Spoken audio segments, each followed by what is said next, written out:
Morning all, Stu H here, working on the Noble today, M12 GTA 3R, and what we're doing is we're going to be swapping out the catch can. These catch cans from the factory, I think they're painted steel, and actually, I don't know if you can see that there, it's actually rusting on the outside.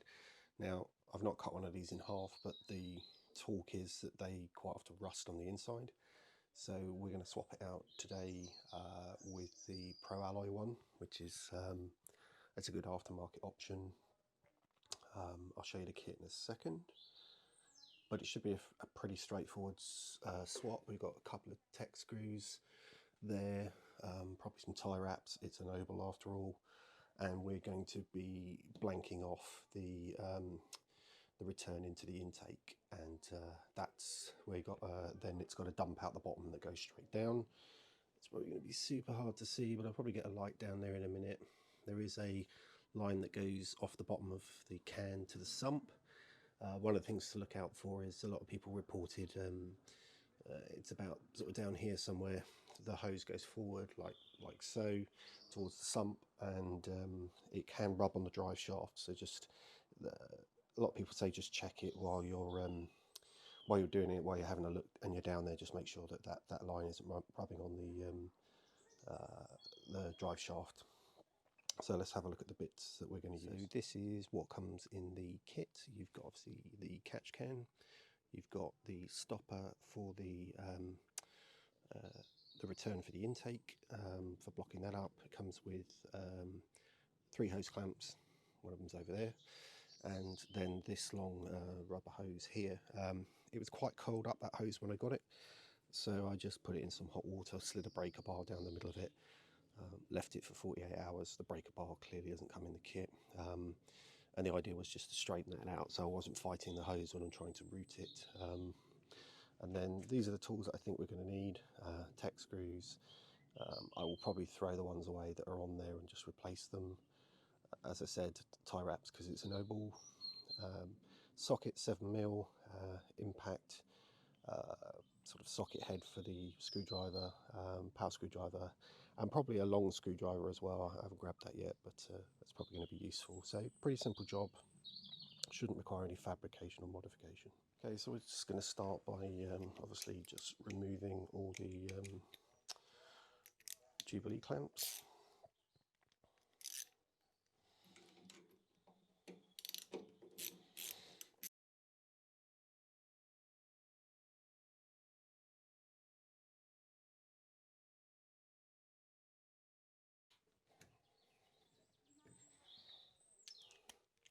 The one underneath is obviously going to be the tricky one.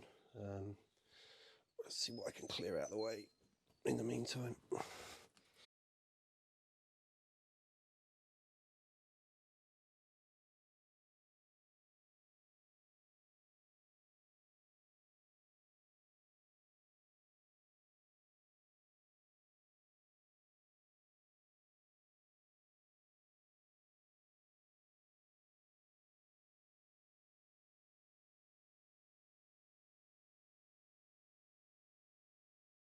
Look at this. I don't know if you can see that, but that is super rusty inside.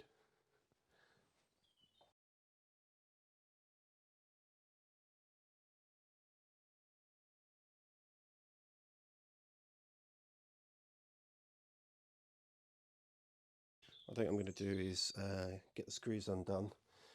That should allow me to move the can around a little bit, and I should hopefully be able to see what's going on below it.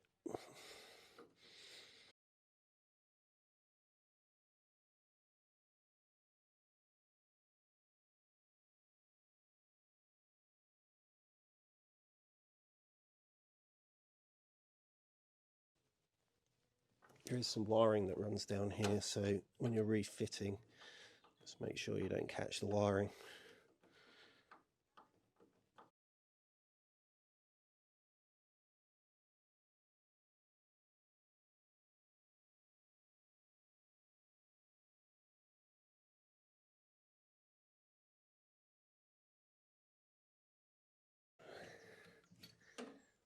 Then we've got the can free.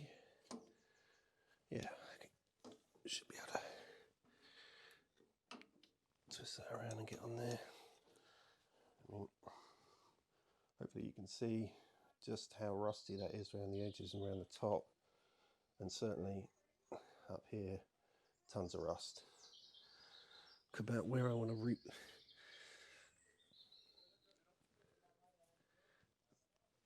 the pipe. I mean, there is a reasonably big hole down there. I'm trying to work out what's just around it. I think I'm going to get a light. I think it's just subframe down there. There is a couple of heat shields, subframe, and some of the, I think it's the clutch cable goes around there. There is a hole there. I mean, I can see the sump on the back of the engine. I believe that's the sump there. Doesn't seem to be anything down there of particular concern. I can see the exhaust on the other side. Yeah, I think go straight down there and see if I can get a tie wrap on it. It should be good. First, then we're going to fit the stopper that goes into the intake. And that should be pretty straightforward. Down here it's pretty soft. It's going to make it pretty hard to get in, and I don't want to force things too much, so just a little bit of WD-40 silicone lubricant hopefully should make it play ball.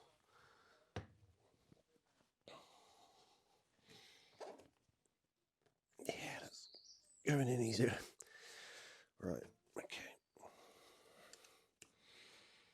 That's got sort of straight in, no issue. It's not collapsing the pipe. I'm not fighting it, which I don't want to be doing. Now, let's just check. Yeah.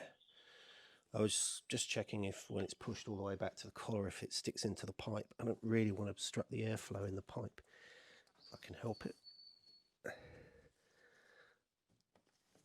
But it doesn't, so you can push it all the way back to the collar if you can get it to play ball. That's close enough.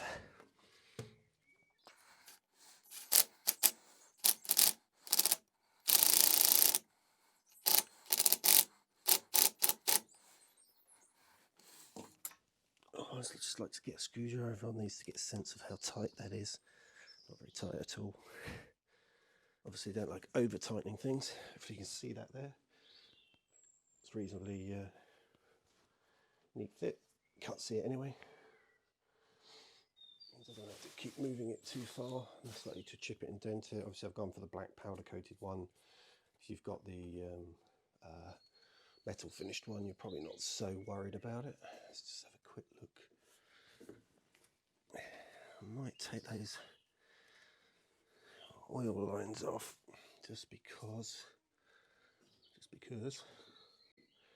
going to make my life easier. They're because it's angled here, it's pushing on the line. Again, that's just a tech screw there. It might be that I move that a little further down just to make my life a little easier. I'm just going to undo it for now.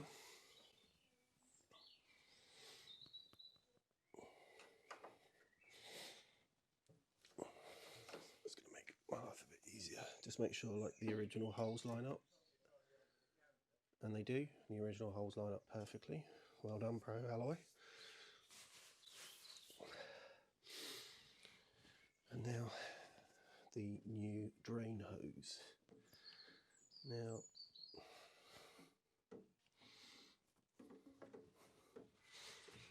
probably going to encourage it via its natural bend. When I do it up, I'll turn it back that way and keep it away from the drive shaft. Yeah, it's I reckon it's pretty long. So that is top of the fitting, at the bottom of the tank. The tank's about the bottom of the rail.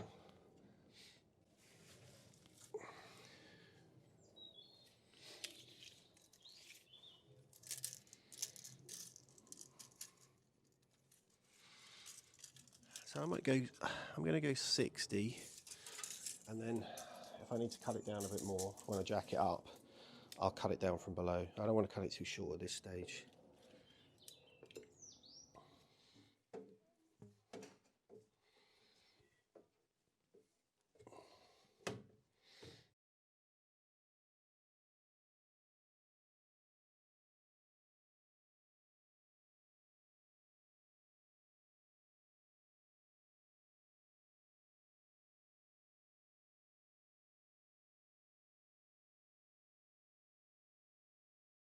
It wasn't, it was hooked up on something. Okay, that's pretty good. Just going to put the nose underneath and see how much is hanging down.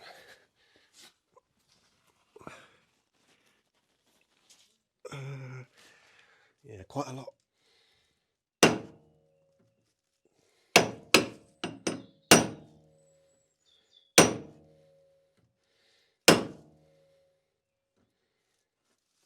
That's better.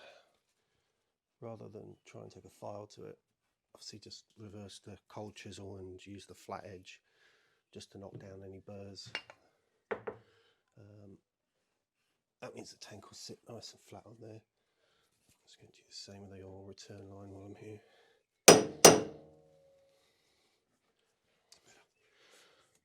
I think I can see why people might be concerned about it. Based on the original line, I have a feeling it's pulling it a little tighter, so I'm going to have a play around with that and just make sure that that isn't obviously pulling it up and then pulling it onto the drive shaft. So I'm just going to tighten everything down, have a bit of a look, see if I can get my hand down there around it.